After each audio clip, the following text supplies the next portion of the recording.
आज हम इस वीडियो में चैप्टर 1 का थर्ड पॉइंट डिस्कस करेंगे। चैप्टर 1 जैसा कि हम सब जानते हैं, हमारा चैप्टर 1 जो है वो अभी चल रहा है, जिसका नाम है challenge of nation building. After independence India के सामने जो 3 चैलेंजेस थी, यानी 3 चुनौतियां जिसको कि इंडिया जो था वो फेस कर रहा था 1947 में, उसमें पहला चैलेंज जो था वो था नेशन बिल्डिंग का। तो नेशन बिल्डिंग को बनाने के लिए, डाइवर्सिटी को मेंटेन करने के लिए, कंट्री को यूनाइट करने का जो एक चैलेंज हमारे पॉलिटिकल लीडर या उस समय की गवर्नमेंट जो फेस कर रही थी, इस चैलेंज को सॉल्व करने के लिए कौन सी 3 प्रॉब्लम क्रिएट हो रही थी।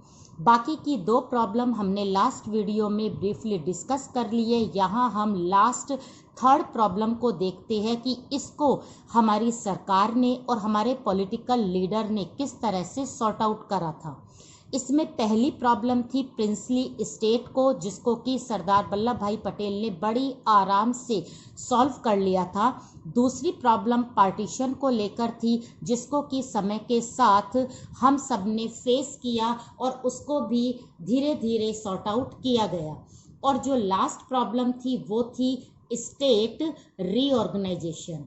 तो अब हम यहाँ पर थर्ड प्रॉब्लम को देखते हैं। ये तीनों प्रॉब्लम जब सॉर्ट आउट हो गई थी तो हमारे इंडिया की फर्स्ट जो चैलेंज था नेशन बिल्डिंग, ये चैलेंज सॉर्ट आउट हो गया था, सॉल्व हो गया था। तो पहला चैलेंज जो था वो हमने पूरा कर लिया था। तो अब हम यहाँ पर थर्ड प्रॉब्लम को देखते हैं कि स्टेट रीऑर्गेनाइजेशन का सिंपली मतलब क्या है। तो यहाँ पर हमें देखना है, स्टेट को रीऑर्गेनाइज करना मीन्स स्टेट को किसी के बेस पर बनाना, उसे फॉर्म करना। एक्चुअली में ये स्टोरी जो थी वो कहाँ से शुरू हुई थी, ये बिफोर इंडिपेंडेंस 1920 में कांग्रेस का एक सेशन जो था वो नागपुर में हुआ था। नागपुर में जितने भी कांग्रेस के उस समय लीडर थे, उन्होंने अपनी जनता यानी इंडिया की जनता से ये प्रॉमिस किया था कि जब भी हमें आज़ादी मिलेगी, और हमें जल्द ही आज़ादी मिलने वाली है, तो आफ्टर इंडिपेंडेंस इंडिया के जो स्टेट बनेंगे उनका मेन बेस होगा लैंग्वेज। ओके, तो यहाँ पर ये जो प्रॉमिस नागपुर सेशन में 1920 में किया गया था, यहाँ से हमारा ये स्टेट रीऑर्गेनाइजेशन की ट्रेवलिंग जो है वो स्टार्ट होती है। तो हम यहाँ पर ध्यान रखेंगे नागपुर सेशन इन 1920। ओके, अब यहाँ पर जब हमारे इंडिया को इंडिपेंडेंस मिली 1947 में, तो सब लोगों ने डिमांड करी कि लैंग्वेज के बेस पर स्टेट को बनाया जाए। लेकिन यहाँ पर हमारे पॉलिटिकल लीडर जो थे वो थोड़े से घबरा गए, डर गए, या उन्होंने इस प्रॉमिस को एक तरह से इग्नोर करना शुरू किया। इसके मेन रीज़न क्या कहेंगे? मेन रीज़न ये थे कि उस समय जो हमारे देश की कंडीशन थी वो बिल्कुल डिफरेंट थी। कब से? 1920 से। क्योंकि कभी भी किसी भी पॉलिटिकल पार्टी या सरकार ने ऐसा नहीं सोचा था कि हमारी इंडिया को इंडिपेंडेंस के साथ एक बहुत बड़ा दुख मिलेगा। और वो दुख कौन सा था? पार्टीशन का। पार्टीशन जिस बेस पर हुआ था वो था रिलीजन। अब रिलीजन को लेकर किस तरह का कम्युनल रिवोल्ट हुआ था। हमारी और पाकिस्तान दोनों की ही इकोनॉमी बहुत ज़्यादा वीक हो गई थी, हर तरफ डिसऑर्डर था, वायलेंस था। तो ऐसी कंडीशन में अब जनता की ये डिमांड मानना कि स्टेट को वापस से रीऑर्गेनाइज लैंग्वेज के बेस पर बनाए, ये हमारे लीडर्स को सही नहीं लग रहा था। उनको लग रहा था कि पहले रिलीजन के नाम पर लड़ाई हुई थी और अब किसके नाम पर लड़ाई होगी? लैंग्वेज के नाम पर। तो यहाँ पर हमारे जितने भी लीडर्स थे वो बहुत डर गए थे। और उनका मेन डरने का रीज़न क्या था? क्योंकि जो हमारी कंडीशंस थी, जो आफ्टर इंडिपेंडेंस जो कंडीशन थी वो फुल्ली क्या हो गई थी? वो फुल्ली चेंज हो गई थी आफ्टर इंडिपेंडेंस। तो यहाँ पर हमारे लीडर ने वो प्रॉमिस जो उन्होंने 1920 में किया था, उस प्रॉमिस को डिनाई कर दिया। तो हमने देखा नागपुर में प्रॉमिस किया गया, लेकिन कंडीशन बाद में बदल गई। मेनली डिसऑर्डर होना, वायलेंस होना, पार्टीशन होना, कम्युनल रिवोल्ट होना। अभी अभी एक प्रॉब्लम सॉर्ट आउट हुआ था पार्टीशन का, अब वापस से फिर लैंग्वेज के बेस पर फिर लड़ाई होना, इसलिए सारे के सारे लोग डर गए थे। इसी समय क्या हुआ, जहां पर आंध्र प्रदेश है वहां पर लोगों ने अपना एक प्रोटेस्ट स्टार्ट किया। ये मेनली कौन से प्रोविंसेस में हुआ था? ये हुआ था मद्रास में। तो मद्रास में जो एक मूवमेंट हुआ, उस मूवमेंट को बोला गया विशाल आंध्रा मूवमेंट। ओके, अब ये विशाल आंध्रा मूवमेंट यानी मद्रास प्रोविंसेस के जो लोग थे वो कौन सी लैंग्वेज के बेस पर आंध्र प्रदेश को मतलब बनाना चाहते थे, फॉर्म करना चाहते थे या रीऑर्गेनाइज करना चाहते थे? तो यहाँ पर हमें ध्यान रखनी है, वो लैंग्वेज थी तेलुगु। तो तेलुगु लैंग्वेज को लेकर मद्रास प्रोविंसेस के जितनी भी जनता थी, जितने भी लोग थे, उन्होंने एक विशाल आंध्रा मूवमेंट स्टार्ट किया, जिनकी डिमांड थी कि तेलुगु लैंग्वेज के बेस पर आंध्र प्रदेश को बनाया जाए। अब नेहरू ने, जो उस समय हमारे पीएम थे, उन्होंने इस बात के लिए काफ़ी नेगोशिएशन करी, उन्हें समझाने की कोशिश की, लेकिन वो मानने को तैयार नहीं थे। यहाँ पर सबसे मेन जो रोल था इस मूवमेंट को आगे बढ़ाने में या लीड करने में, वो था श्री रामुलु का।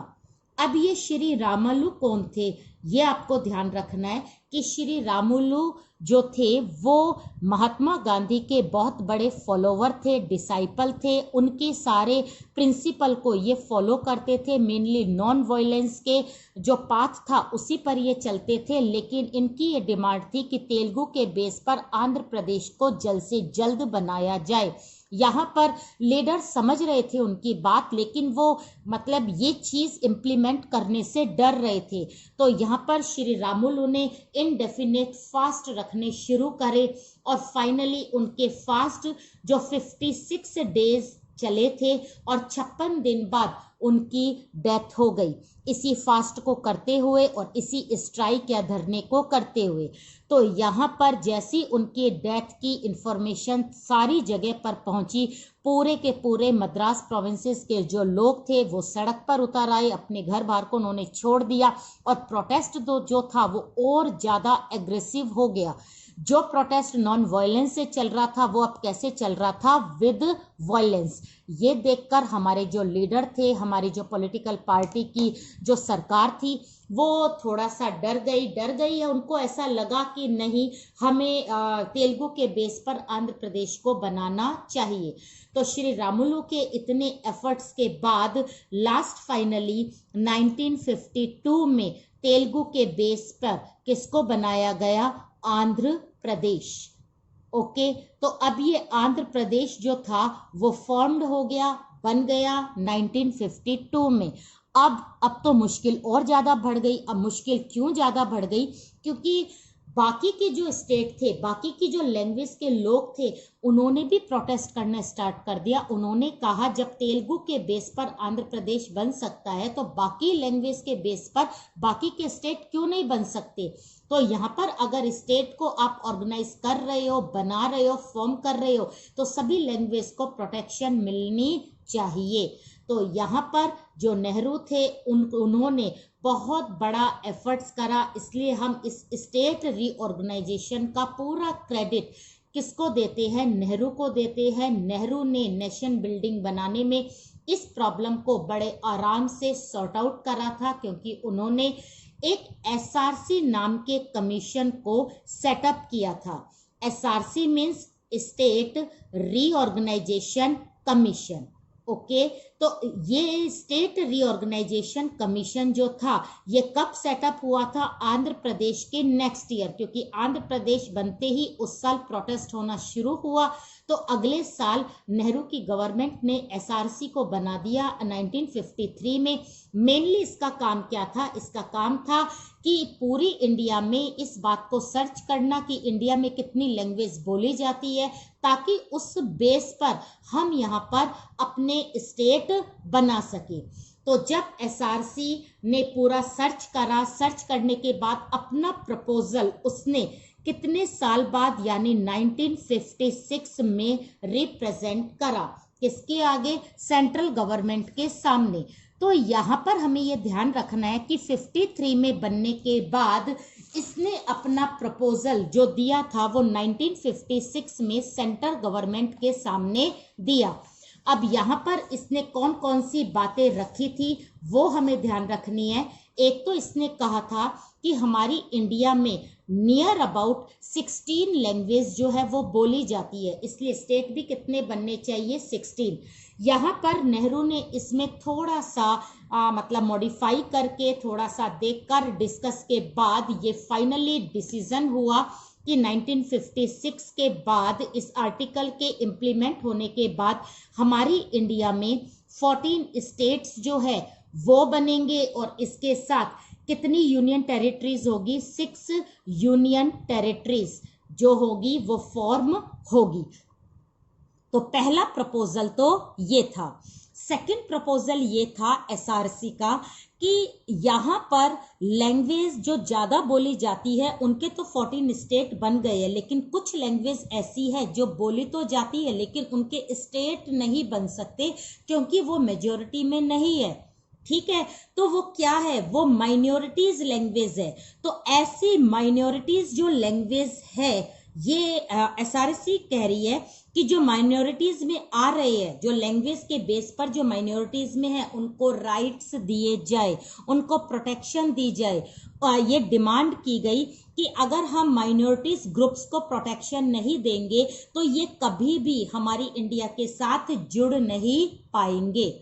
नेक्स्ट और लास्ट जो प्रपोजल था एसआरसी का जो उसने 1956 में रिप्रेजेंट किया था, वो थर्ड प्रपोजल ये था कि हमने जो स्टेट बनाए हैं उनके बीच में मेन चीज क्या होनी चाहिए? वो है कोऑर्डिनेशन।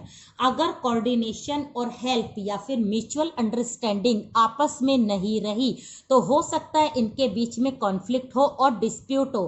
तो कोऑर्डिनेशन बनाने का मेन एफर्ट किसको करना चाहिए? गवर्नमेंट को। गवर्नमेंट को चाहिए कि वो लगातार इन 14 स्टेट में कुछ ना कुछ कोऑर्डिनेशन के लिए कोई प्रोग्राम वगैरह लॉन्च करे, राइट्स दे, इनके साथ पावर शेयरिंग करे ताकि ये सारे की सारी कास्ट, सारे की सारी लैंग्वेज हमारे मेन स्ट्रीम में मिल जाए।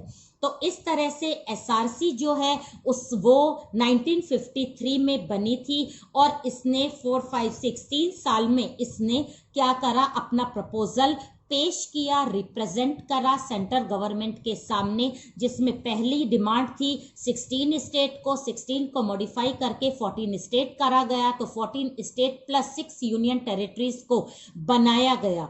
उसके बाद जो ग्रुप माइनॉरिटीज में आते थे लैंग्वेज के बेस पर, जो माइनॉरिटीज ग्रुप थे, तो यहाँ पर उन माइनॉरिटीज ग्रुप को राइट्स दिए गए, राइट्स देने की डिमांड्स हुई और उनके साथ पावर शेयरिंग करने की डिमांड हुई। और लास्ट फाइनली एसआरसी ने कहा कि स्टेट में यदि कोऑर्डिनेशन रहेगा, एक दूसरे के साथ सहयोग करने की जो फीलिंग है वो रहेगी, और ये फीलिंग किसको क्रिएट करनी है? गवर्नमेंट को। अगर ऐसा हुआ तो ये जो हमारा एक फॉर्मेशन है, ये स्टेट रीऑर्गेनाइजेशन का जो सपना है जिससे कि हमारी नेशन बिल्डिंग बन सके, वो सपना पूरा हो जाएगा। ठीक है, तो इस तरह 3 प्रपोजल उसने पेश करे।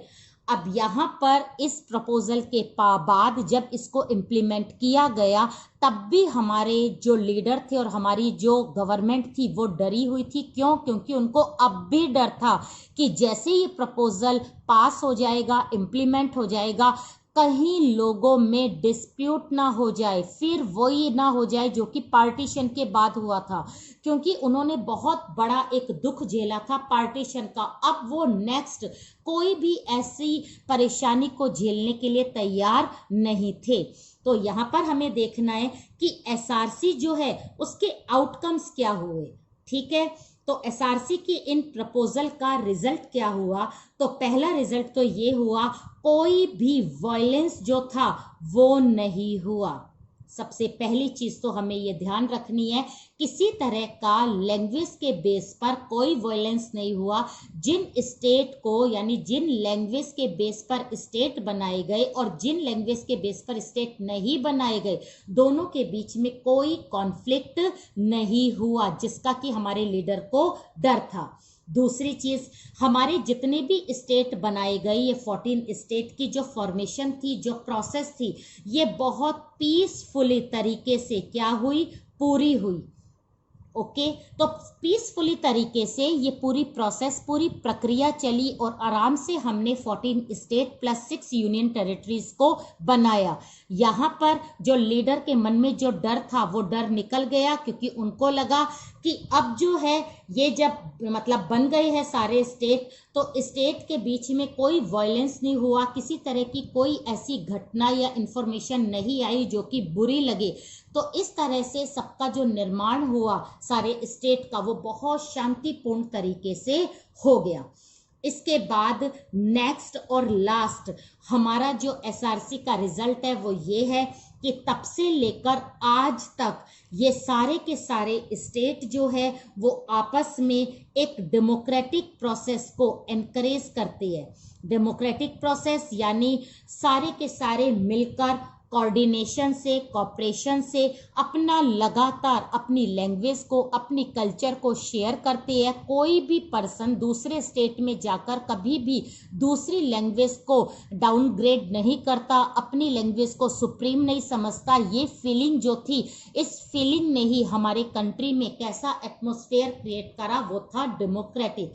तो कहने का मतलब है एसआरसी का जो रिजल्ट था वो पॉजिटिव रहा और हमारे पॉलिटिकल लीडर और गवर्नमेंट का जो डर था वो फेल हो गया। वो मतलब एक डाउट था और वो डाउट ही रह गया।